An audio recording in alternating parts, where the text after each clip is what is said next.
Well, I am absolutely thrilled to be joined today by Brian Scudamore.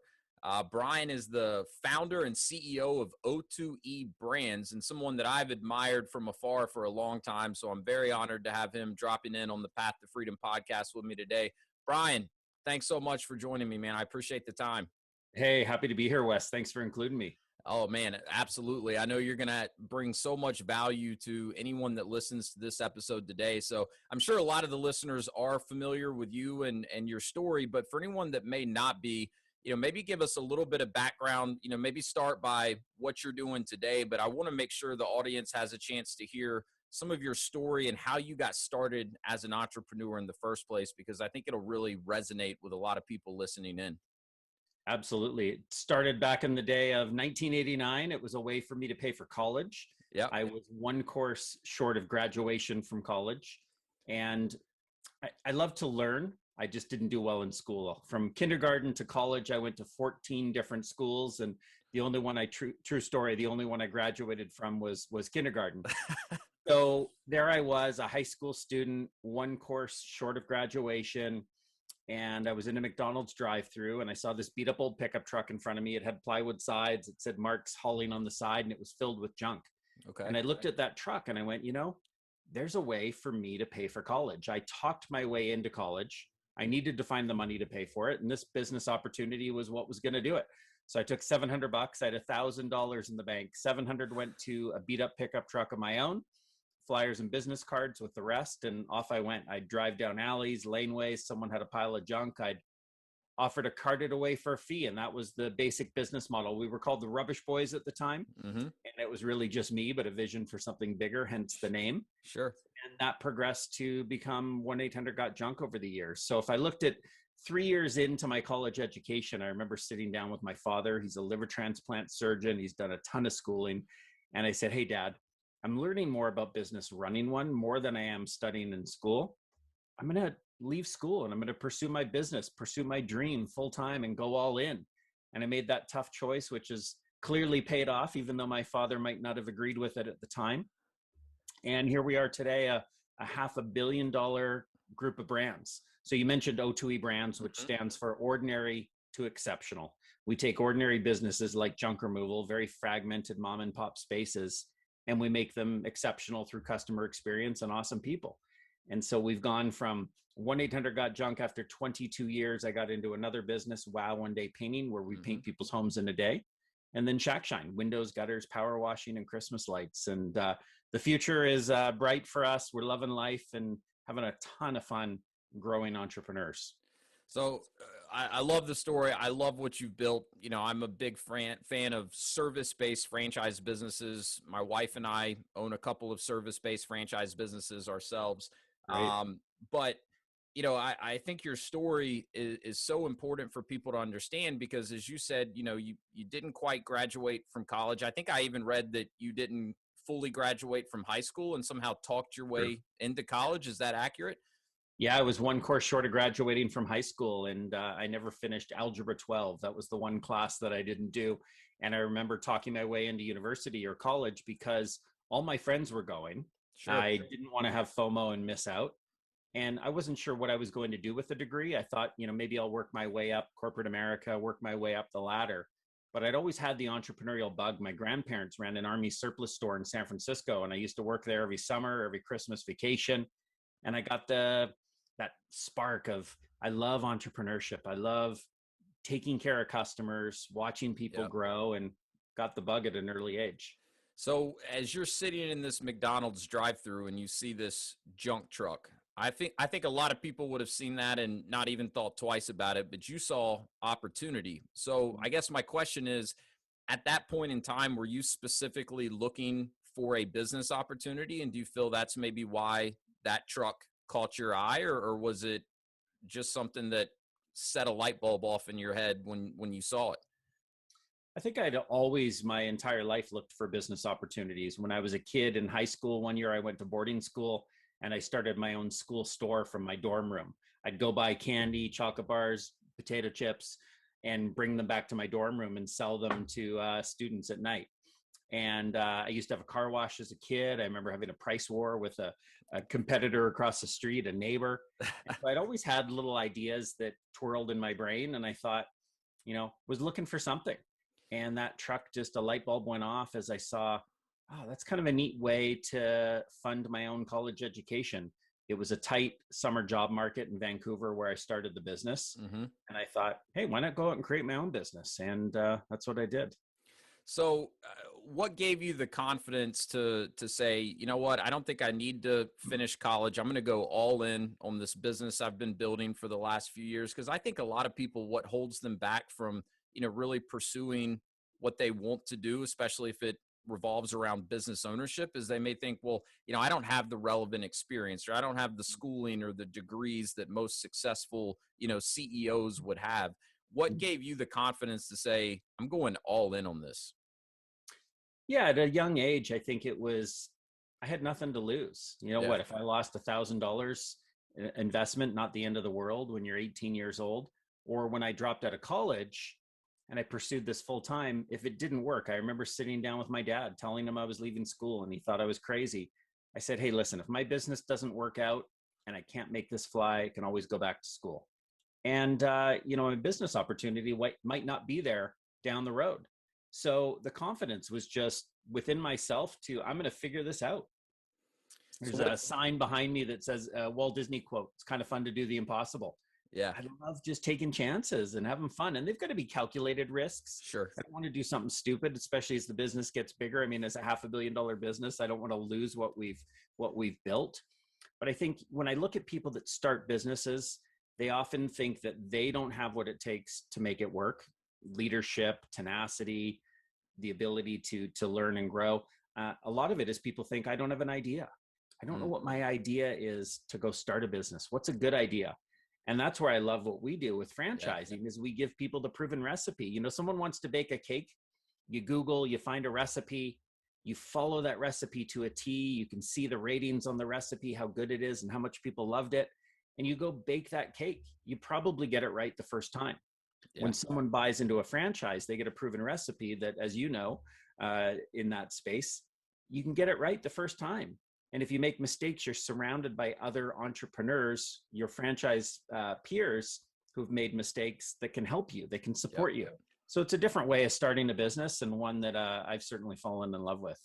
I totally agree, because it removes one of the biggest barriers to starting a business, which is I don't have this revolutionary idea.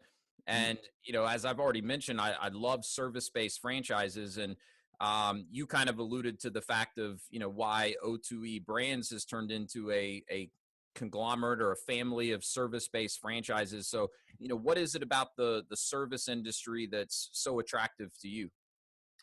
Well, I love that you have mom and pop fragmented businesses where, my wife called the other day, called some vent cleaner company to come clean our vents and our furnace and the whole bit. And they're like, oh yeah, sorry, I know we were supposed to come, but we got busy. It's like, couldn't you have just called? The lack of professionalism and organization that exists in these spaces. I love that the bar is so low. So when we come in with, let's say, Wow One Day Painting, people are blown away. They're wowed. It's in the company name that we paint your home in a day. Same quality, same pricing, but it's a well-organized, coordinated machine that gets it done in a day. It's a numbers game instead of 2 weeks and having 1 or 2 painters come through the house each and every day, especially during COVID. No one wants that. Sure. You get a team of people, flash mob, paint your home, well-coordinated, done in a day. The bar is low. The feeling we leave customers with is extremely high, and it's a rewarding category to be in.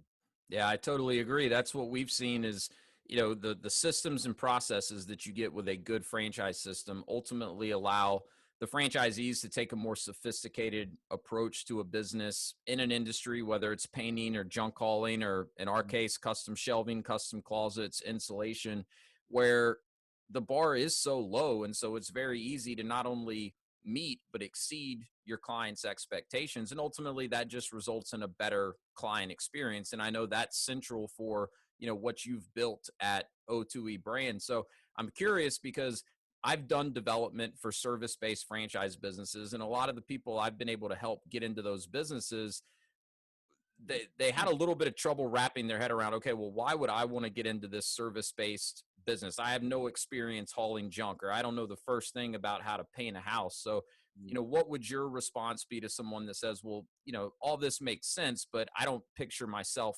in that type of business because I don't have the relevant experience?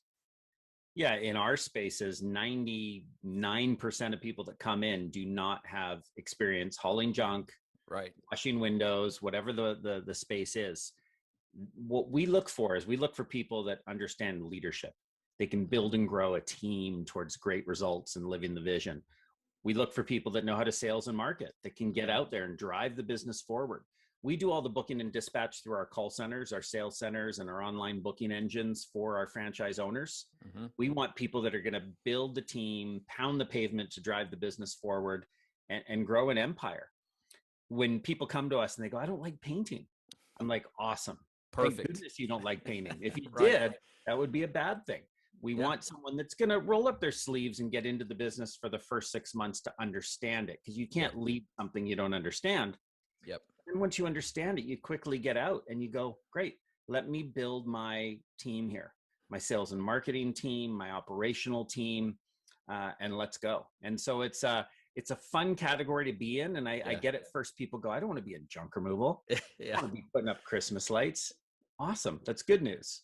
Exactly. Because if you, that's where you're spending your time as the owner, you're working in your business instead of on your business. So no, I love that and love your perspective on it, because it's something that, we've been fortunate enough to learn ourselves. I couldn't tell you the first thing about how to build the shelving or install it that we sell in our business, but it's not my role. And thankfully it's not, because we would probably not be very successful if it were left up to me. Yeah, Wes, you mentioned a point, work on your business, not in your business. This is the book, the Bible of sorts for how to build systems and processes. And I remember reading it. There you go. It's an incredible book. And Michael Gerber's, I think, 83 years old and a good friend. I've gotten to know him over the years. The first thing he tells you in that book is get yourself out of the technician role. Get yourself out of the day-to-day. Otherwise, you will just be a technician and you will not build an empire. So whether someone ever looks into an O2E franchise or another franchise or starts their own business, amazing book to read. Absolutely. Couldn't agree more. And for those just listening and not watching the video, the book we're talking about is The E-Myth. You've heard me talk about it here on the podcast a lot. And Brian, I don't know if you remember this or not, but I sent you a DM on Instagram because I heard you talking in Clubhouse about the E-Myth. And I said, hey, that book changed my life. I send a copy of this book to a handwritten note to every person I work with that goes on to get into a franchise, because I think it's required reading for any entrepreneur, any business owner. But speaking of books, you have a book yourself, WTF, there you go. Willing to Fail. And I want to have you talk a little bit about the concepts that you talk about in this book, because, as you kind of told your story earlier, and I asked you, how did you have the confidence to go all in? And you said, well, I didn't have a lot to lose. I understood that if I, started down this path and it didn't work out, I could always backtrack and start down another path. And, you were willing to fail at that point in time. But I think this is a concept that, honestly, it scares the hell out of most people, the thought of failure. But it's something that, whether it's in business or in life, we just have to get comfortable with. So I've had a chance to read the book. It's a fantastic read. I would add this to my list of, required reading for any entrepreneur. But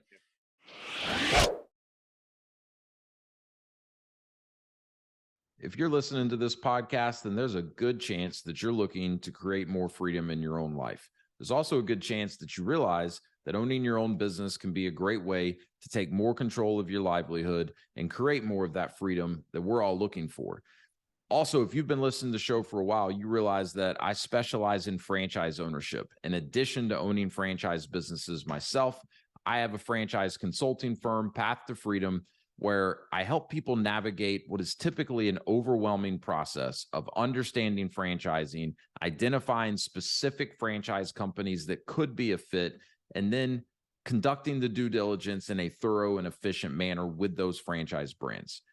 My whole purpose here is to leverage my experience working for franchisors, owning franchises myself, and how we've been able to use that to create more freedom in our lives and help you determine if that could be a path that makes sense for you as well.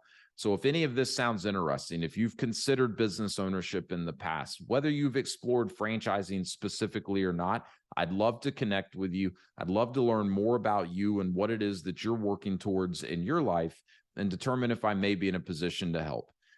A great starting point is the link below in the show notes, which will take you to a short form to fill out, and you'll receive a free copy of an ebook that I've put together, The 7 Steps to Freedom Through Franchise Ownership. That'll also get us connected, and I'd love to set up an introductory call where I can explain a little bit more about the process that I use to help people determine if franchise ownership could be a great way to start charting their own path to freedom. So click the link below in the show notes, receive the ebook, and let's get connected. I'd love to hear from you.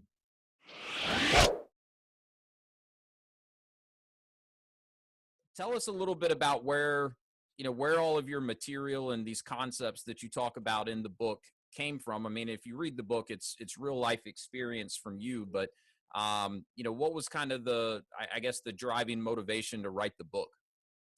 Yeah, so there's a great place to start, Wes. So the Wizard of Ads, a gentleman, Roy H. Williams, who lives in Austin, Texas. He does all our radio creative and helps with a lot of our marketing. And for years, he kept saying, Brian, you got to write a book. Brian, when are you going to write your book? And he asked me year after year after year when I'd visit him. And I said, I don't need to write a book. My ego doesn't need a book. Right. I'm not the world's best reader. I like to write and I'm decent at it, but I just was like, I don't think it's up my alley. Yeah. And he said, Brian, you don't understand. It's not about your ego. It's about helping others. You've learned for 30 years. You've done some amazing things, you and your team, that need to be shared with the world. You've got stories to tell. And I said, okay, you know what? If you really think it's going to help others, let's do a book. So he mic'd me up. We spent an entire day, interview after interview, question after question, and we got a transcript, which became the basis for the book. And what was interesting, as he and I started going through the stories over the next months, putting the book together, we were trying to come up with a name for the book. Mm-hmm. I'm a branding guy, 1-800-GOT-JUNK, Shack Shine. I like starting with brands. And I said, listen, we need a name. He goes, no, I've written 12 books or more. The name comes after the book's written. I said, okay, I'll trust the process. So we finished the book and we were going, wow, failure, you're sort of a failure, growth, failure, growth, failure, growth. And it was like these steps towards greatness in our business and our culture and all these magical things. The failures were stepping stones. They were gifts. So the title came right out. I was like, man, I failed a ton, and WTF, willing to fail. I was willing to make mistakes. And I think that entrepreneurs or people in life, their ego gets in the way of them making mistakes. They have fear. They get worried about getting hurt financially. Those things are all important, but you don't grow if you don't take a risk. The analogy I give, and this is a real life example, my middle child years ago was coming back from ski school and she's crying. She's like, I hate it. I fall every day. And I go, you fall? She goes, yeah, every day. I hate it. And I go, do you know that the best skiers in the world started by falling? Wow. And I explained how you fall, you get up and you learn what you did wrong so that you don't fall again and how to be better. Yep. And sure enough, dad's advice worked, because she came at the end of the day, the next day, and went, guess what? Big smile on her face. I fell. I'm like, awesome. We have to fall. I have not met a single entrepreneur, and I'm sure you can agree, Wes, there's no one that's been successful in this world in any category, it doesn't have to be business, who hasn't made a ton of mistakes. Yeah. Looking back at my 18-year-old self, what's the one piece of advice I'd want to share, that I want myself to know, that I'd share with the world, is you're going to mess up. You're going to make mistakes. That's okay. Just figure out what to learn from each one of them and know that they'll get you to a bigger, better place. Absolutely. So did this concept, being comfortable with failure and viewing failure as a learning opportunity, is this something that came naturally to you, or did it kind of evolve over time? Yeah, I mean, I think as an entrepreneur, we're risk takers. So you take some risks, you're going to make some mistakes. It probably came somewhat naturally, but I think the shift for me was after the book was written. I'm going, wow, the power of failure. I now know that if I'm going to make a mistake, it's an opportunity to learn, and it's going to take me to a better place. So what I do, and for your listeners and viewers, I take out a sheet of paper when I make a mistake and I go, what's at least one thing better that could potentially come from this failure? And sometimes I end up with 2, 3, 4 ideas. And it's just planting that seed that there's opportunity here. Every failure. I fired my entire company in 1994, 5 years into the business, 11 employees, one bad apple spoils the whole bunch. I had 9 that were, wrong people. I talk about this in the book, but I would not have built a great culture that we have today hadn't I made the mistake to learn, why were those 11 people not the right fit? I got them out. I started again. What was I going to do differently to ensure that my business had a great culture I was proud of? Well, and you talk about it in the book too, finding gratitude in challenging times. And I think that's such a powerful mindset shift when we can shift our mindsets to not just, get comfortable with the fact that we probably will fail, anytime we're proactively looking to grow in our lives, but actually appreciate the failures and look at them as an opportunity to learn. Well, that takes a lot of the sting out of failure, right? Because you're learning from it and you're getting better as you go. One last thing I'll say, and I've never said this before, but I just thought this now, that I always say that failure is a gift. What do we do when we're given a gift? We say thank you. Yeah. So if failure is a gift, when you get the gift of failure, go, all right, thank you. Thank you. And it's just a positive way to be grateful for that failure, that lesson you needed to learn that will make you a better person, a better leader, a better entrepreneur. It's a gift, man. I love that. And it'll flip a switch in your head too, to turn what would initially be viewed as a negative situation into a positive situation. So I absolutely love that. You talk in the book also, and I think you alluded to this a little bit when you were talking about how you came up with the title for the book. But you talk a lot about painting a picture of what you want the future to look like, and then putting that picture out there so that it becomes real. Can you expand on that a little bit? Yeah, I went to my parents, had a little shack on the water, a little summer cabin, and I was in a bit of a doom loop, just a bit of a downward spiral, feeling like I built $1 million business after 8 years, but do I love it? What if I don't have the money and the education to take it a step further? So I went to their cottage, took out a sheet of paper, sat on the dock, and I'm like, enough negativity. What could the future look like if I could only imagine pure possibility? So I started to list. I said, we will be in the top 30 metros in North America by the end of 2003. There are 30 cities bigger than we started. I said, we will be on the Oprah Winfrey Show. We'll be the FedEx of junk removal with clean, shiny trucks, friendly uniformed drivers. I started to paint this image of possibility. And I had this picture in my mind that was now down in writing that I was able to take. It got me out of the doom loop. It gave me just hope in a place, a destination. I started to share it with people around me. And everyone I shared it with did one of two things. One group said, Brian, whoa, top 30 metros, Oprah, I think you're smoking some hope dope here. Good luck with this. They ultimately left the business, but the other half said, this is pretty compelling. I don't know how we're going to get there, but I want to be a part of us getting there. And so I had a vision, and I'll throw it out to you. If any of your listeners, viewers want to send me an Instagram note and say, painted picture, please, I'll send you a copy of an article I wrote on how to create one. I'll send you our copy of our current painted picture so you can understand what that's about. But the painted picture, you take from the entrepreneur's mind, the picture, put it in writing, and share it with everyone around you. Then you sort of crystal ball the future. You've got everyone around you knowing where you see the future. And together you figure out how to get there. Well, it's the law of attraction at work, right? And I think it's also clearly part of how, you've built such an amazing culture within your organizations, because you get everyone bought into that vision. And if they're not, they'll go on to do something else. And I know culture is something that you're, huge on, and we don't have enough time to get into it now, Sure. But, just absolutely love everything you talk about, in the book. So I cannot recommend it enough. Where can people find the book if they want to check it out? I know I got it on Amazon. Yeah. I mean, Amazon's the place for any book you could ever find, right? So yeah. Amazon, let me know what you think of the book, go on social, give me some comments. I always love feedback on the book. And what's interesting is when people read WTF, they're like, I love the story about X. it's always different stories. There's no Yeah. one story that everyone seems to identify with, because it depends where you are.